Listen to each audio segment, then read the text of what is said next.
arrête tout, arrête ce que tu fais, et écoute-moi, parce que ce que je vais te dire, dans les prochaines minutes, a changé des millions de vies, et ça va changer la tienne. Imagine, tu es debout au milieu de ta vie, et tu regardes autour de toi. Il y a des choses que tu attends depuis des mois, des choses que tu portes depuis des années, des douleurs que tu traînes depuis si longtemps que tu as oublié ce que c'est de marcher léger. Tu as tout essayé, tu as forcé, tu as supplié, tu as calculé, tu t'es battu contre toi-même dans le silence de ta chambre, et pourtant, ça ne vient pas. Pourquoi ? Voici la vérité que personne ne t'a jamais dite clairement. Ce n'est pas parce que tu ne mérites pas, ce n'est pas parce que tu n'es pas assez bien, ce n'est pas parce que la vie est injuste avec toi, c'est parce que tu serres trop fort. Et tout ce que tu serres trop fort finit par mourir entre tes mains. Tu es au bord d'une rivière, l'eau coule doucement devant toi, et dans tes mains, tu tiens une poignée de sable. Chaque grain représente quelque chose que tu veux désespérément. Un amour, une réussite, une personne, un avenir que tu as dessiné dans ta tête des centaines de fois. Tu serres fort. Mais plus tu serres, plus le sable s'échappe entre tes doigts. Ressens ça. C'est exactement ce que tu fais avec ta vie. Tu serres, tu forces, tu t'épuises. Et ce que tu veux le plus s'éloigne de toi à chaque fois que tu tends la main vers lui. Aujourd'hui, je vais te révéler quelque chose que les moines bouddhistes savent depuis des siècles. Quelque chose de simple, quelque chose de puissant. Quelque chose qui va transformer ta façon de voir ta vie, tes désirs et tout ce que tu crois devoir contrôler. Ce secret s'appelle le lâcher-prise. Et non, ce n'est pas de la résignation, ce n'est pas de la faiblesse. Ce n'est pas abandonner tes rêves, c'est exactement le contraire. Le lâcher-prise, c'est l'acte le plus courageux qu'un être humain puisse faire. C'est dire à la vie, je te fais confiance. Je sais que ce qui est à moi viendra à moi. Reste avec moi jusqu'à la fin de cette vidéo. Parce que ce que tu vas entendre aujourd'hui, tu en avais besoin depuis longtemps. Bienvenue sur Sagesse Bouddhiste. Si tu es nouveau ici, abonne-toi maintenant et active la cloche. Chaque semaine, nous explorons ensemble les enseignements qui transforment les vies. Des centaines de milliers de personnes cheminent déjà avec nous. Et aujourd'hui, c'est ton tour. Il y a une histoire ancienne que l'on raconte dans les monastères bouddhistes du Tibet. Écoute-la bien, parce qu'elle te parle directement. Un jeune moine, appelons-le Tenzin, était obsédé par une seule chose, l'illumination. Il méditait des heures chaque jour. Il refusait de manger, de dormir, de parler. Il forçait, il poussait. Il luttait contre lui-même avec une violence silencieuse que personne ne voyait, mais que tout le monde ressentait autour de lui. Un matin, son maître le trouva effondré, les yeux rouges, le corps tremblant, l'âme épuisée. Le maître s'assit à côté de lui sans un mot. Puis il prit un petit oiseau dans ses mains et dit doucement « Tenzin, regarde ». Il ferma les mains autour de l'oiseau. L'oiseau se débattit, le maître serra plus fort. L'oiseau cessa de bouger. Puis le maître ouvrit lentement les mains et l'oiseau resta là, immobile, confiant, apaisé, puis s'envola. Le maître regarda Tenzin dans les yeux et dit simplement « Ce que tu veux retenir, tu dois d'abord savoir le libérer. Laisse cette phrase descendre en toi. Vraiment, cette phrase a traversé les siècles, traversé les montagnes, et elle te parle aujourd'hui, à toi, en ce moment précis. Parce que toi aussi, tu as quelque chose que tu tiens trop fort, une relation que tu essayes de sauver seul, un travail qui te consume mais que tu ne peux pas quitter, une personne qui est partie mais que tu refuses de laisser partir dans ta tête, un rêve que tu portes comme une croix au lieu de le porter comme des ailes. Qu'est-ce que toi, tu tiens trop fort en ce moment? Écris-le dans les commentaires. Juste un mot, juste un domaine, ce geste simple de nommer ce que tu portes, c'est déjà poser une partie du poids à terre. Avant d'aller plus loin, je veux te raconter l'histoire d'Amara. Amara vivait dans une petite ville du sud de la France. Pendant 7 ans, elle avait tout misé sur un seul projet professionnel. 7 ans de sacrifice, 7 ans de nuits sans sommeil, 7 ans à refuser d'autres opportunités, parce qu'elle était convaincue que ce projet était son unique chemin vers le bonheur. Et un jour, ce projet s'effondra, du jour au lendemain, sans prévenir. Amara me dit plus tard, « J'avais tellement serré que quand ça a lâché, j'ai cru que c'était moi qui m'effondrais. Mais dans les décombres de ce qu'elle avait construit, elle trouva quelque chose qu'elle n'avait jamais cherché, une passion cachée, un talent qu'elle avait ignoré pendant des années. 2 ans plus tard, elle dirigeait une école de musique. Elle rayonnait d'une façon qu'elle n'avait jamais connue avant.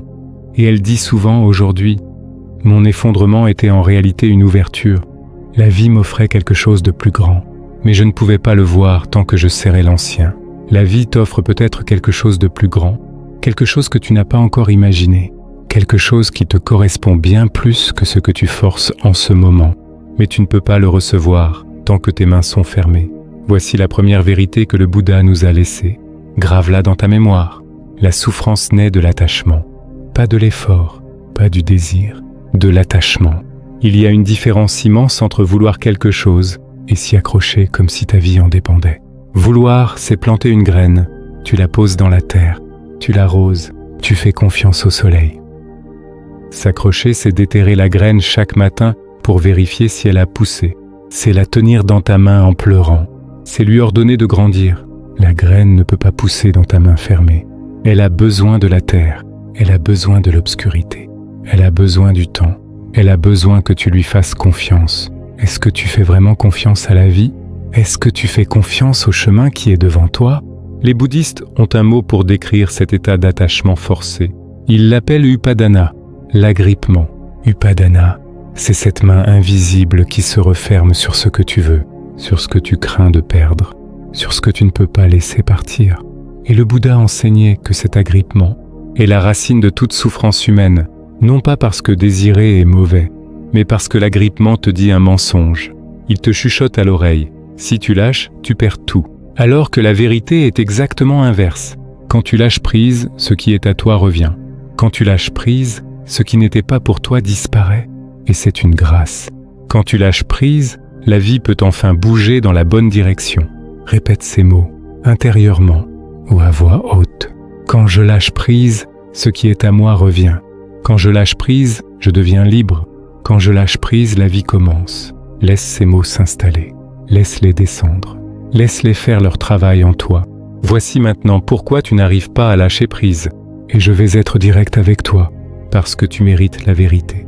La première raison, c'est la peur du vide. Lâcher prise, pour beaucoup de gens, ça ressemble à tomber dans un trou noir. Si je n'y pense plus, si j'arrête de tout contrôler, qu'est-ce qu'il reste? Cette peur est naturelle. Elle est humaine, mais elle repose sur une illusion. L'illusion que le contrôle te protège. La vérité, c'est que tu n'as jamais vraiment contrôlé grand-chose. Le soleil se lève sans toi, ton cœur bat sans toi, les marées montent sans toi. La vie se déploie selon une sagesse infiniment plus grande que la tienne. Ta résistance ne change pas le cours des choses. Elle t'épuise, c'est tout. La deuxième raison, c'est la peur de paraître faible. Dans notre société, lâcher prise ressemble à de la capitulation.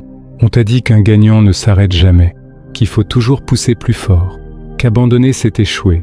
Mais regarde les grands arbres. Ceux qui survivent aux tempêtes ne sont pas les plus rigides, ce sont les plus souples.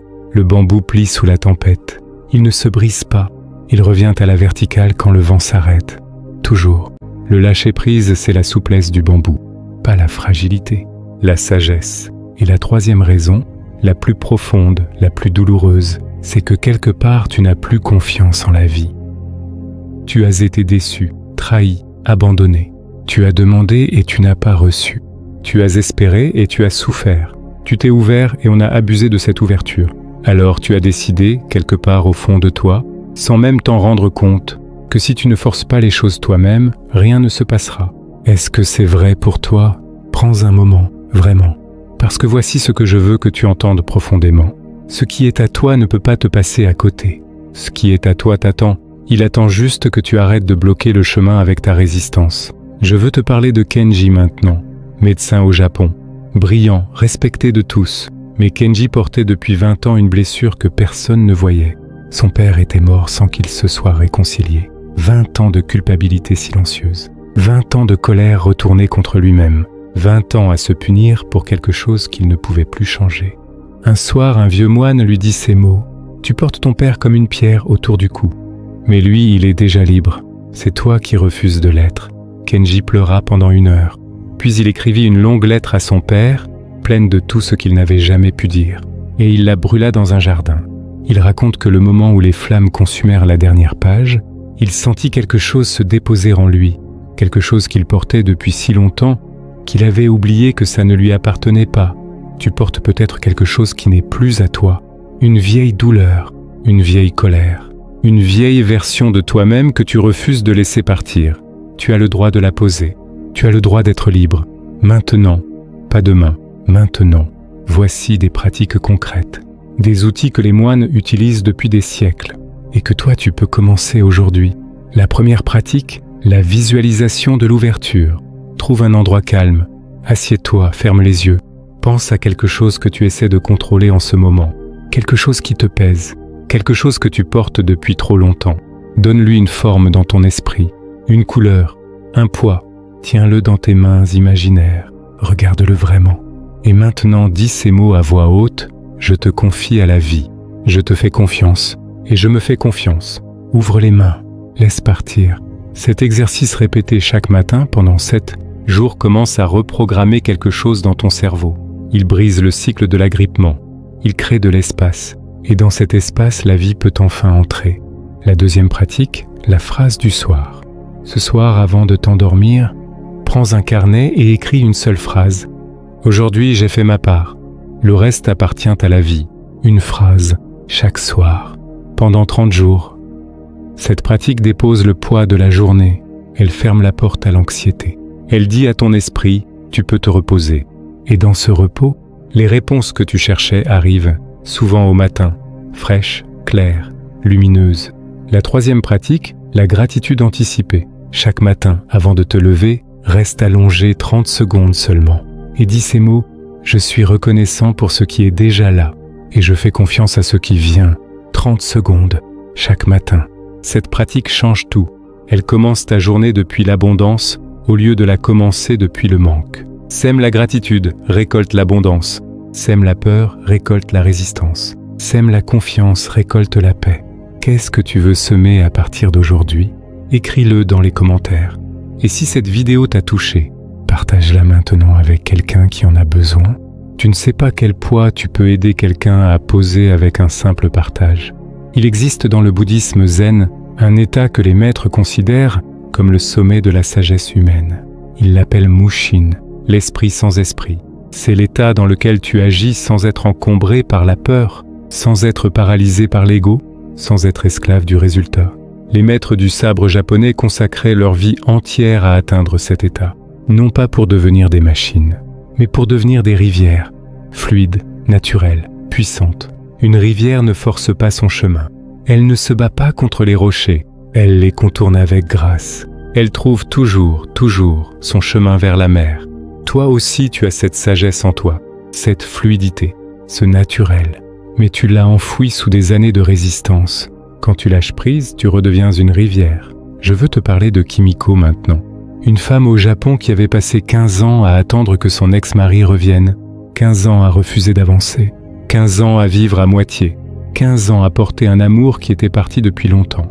Un jour, une vieille moniale bouddhiste lui posa une question simple, mais cette question changea tout. Est-ce que tu veux vraiment qu'il revienne? Ou est-ce que tu veux juste ne plus souffrir? Kimiko fondit en larmes, parce qu'au fond d'elle, elle savait la réponse depuis longtemps. Elle ne voulait plus souffrir, elle voulait être libre. Ce jour-là, Kimiko lâcha prise. Pas parce qu'elle avait cessé d'aimer, mais parce qu'elle avait finalement choisi de s'aimer, elle. Et 3 ans plus tard, elle rencontra quelqu'un. Quelqu'un de vrai, quelqu'un de profond. Quelqu'un qui lui correspondait d'une façon qu'elle n'avait jamais imaginée possible. Elle dit souvent aujourd'hui, « La vie m'attendait. C'est moi qui bloquais la porte. » La vie t'attend.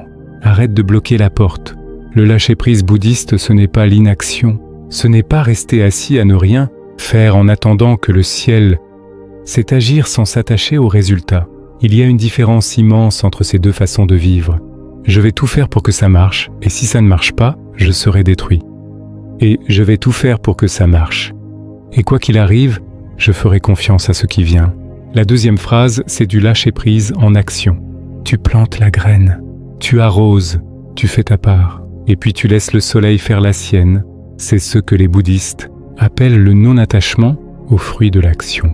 Fais ta part, pleinement, honnêtement, avec amour, et puis laisse faire.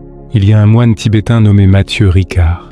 Les scientifiques qui ont étudié son cerveau l'ont appelé l'homme le plus heureux du monde. On lui a demandé un jour « Quel est le secret de ton bonheur ?» Il a répondu calmement. « Je ne lutte plus contre ce qui est, j'accueille, je laisse. Et je fais confiance. 3 mots: accueillir, laisser, faire confiance. Pas de formule magique, pas de technique complexe. Juste cette décision, renouvelée chaque jour. Je lâche prise et je laisse la vie m'apporter ce qui est à moi. Parlons de ce qui se passe quand tu lâches vraiment prise. Quelque chose de fascinant se produit. La vie commence à te parler. Les coïncidences se multiplient. Les rencontres s'accélèrent. Les portes qui semblaient fermées depuis des années s'ouvrent. Ce n'est pas de la magie, c'est de l'alignement. Quand tu n'es plus dans la résistance, quand ton énergie n'est plus bloquée par l'anxiété et le contrôle, tu deviens disponible, tu deviens réceptif. Tu vois les opportunités que tu ne pouvais pas voir avant parce que tu regardais trop intensément dans une seule direction. Le Bouddha disait, quand l'élève est prêt, le maître apparaît. Cette sagesse ne concerne pas seulement les maîtres spirituels.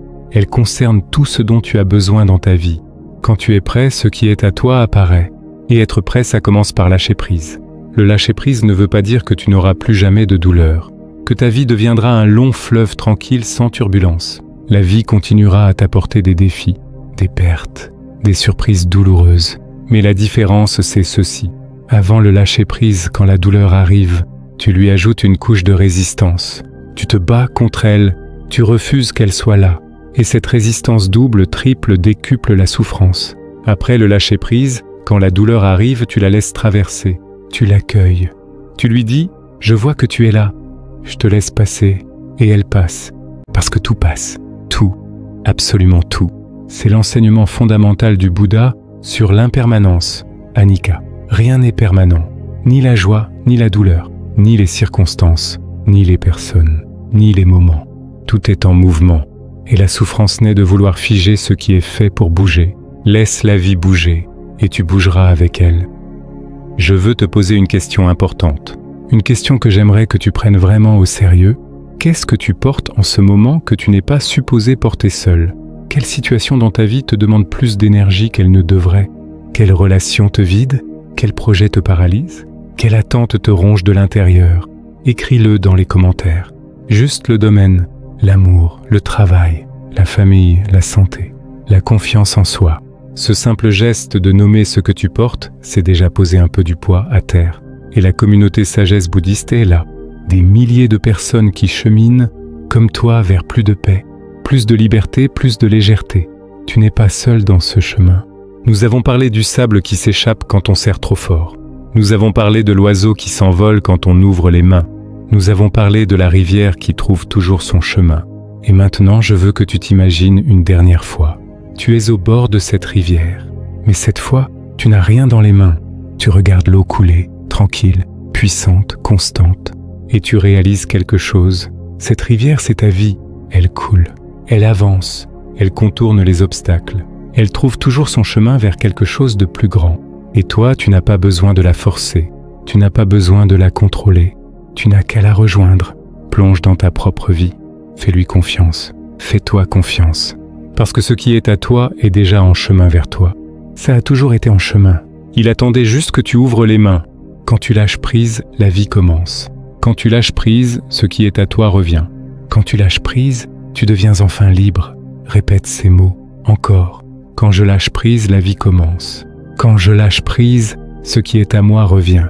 Quand je lâche prise, je deviens libre. Laisse ces mots s'installer en toi. Laisse-les faire leur travail. Merci d'être resté jusqu'ici. Ce n'est pas un hasard si tu regardes cette vidéo aujourd'hui. Rien n'est jamais un hasard. Maintenant, fais une chose, une seule. Écris dans les commentaires cette phrase. Je lâche prise et je laisse la vie m'apporter ce qui est à moi. Ce n'est pas juste un commentaire, c'est une intention. C'est une déclaration à toi-même. C'est le premier pas vers une vie plus légère, plus libre, plus alignée. Abonne-toi à Sagesse Bouddhiste si ce message a touché quelque chose en toi. Chaque semaine, nous explorons ensemble les enseignements qui transforment les vies. Et si quelqu'un dans ta vie a besoin d'entendre ce message aujourd'hui, partage cette vidéo maintenant. Tu ne sais pas quel poids tu peux aider quelqu'un à poser.